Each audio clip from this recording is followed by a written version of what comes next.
ليه الكحة ما بتخلص؟ أوقات بيبقى بواقي البرد، يعني ممكن مدة 6 أسابيع تفضل الشعب الهوائية بتاعتي حساسة، فتفضل الكحة مستمرة معايا. الحساسية في شوية حاجات ممكن تخلي الكحة مزمنة، زي إيه مثلا؟ التراب، العطور القوية، الدخان، أو حتى وبر الحيوانات. أوقات ارتجاع المريء ممكن يسبب كحة.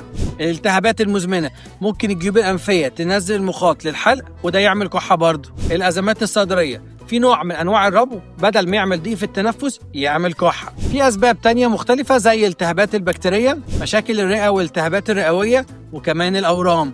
علشان كده بلاش نطنش الكحة لما تطول. طب نتصرف ازاي لو احنا عندنا كحة؟ لو الكحة جديدة وجاية مع دور برد، حلو ان احنا نشرب حاجات دافية ويكون فيها عسل وليمون. لو الكحة بتزيد مع التراب والدخان والعطور، نحاول نبعد عنهم. لو الكحة بتجيلك بعد الأكل على طول خصوصا بالليل، حاول ما تاكلش وتنام، وحاول ترفع راسك شوية وانت نايم.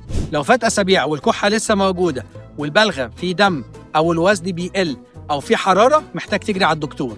خلي بالك إن الكحة مش دايما بتكون عرض عادي، أوقات بتكون إشارة من الجسم إن محتاج مساعدة، فما تطنشوش. اكتبوا لي أسئلتكم في الكومنتات، ممكن تكون موضوع الحلقة اللي جاية. أنا بيتر واصف، صيدلي مصري من شبرا عايش في كاليفورنيا، ودي شبرا فونيا. أشوفكم الفيديو اللي جاي.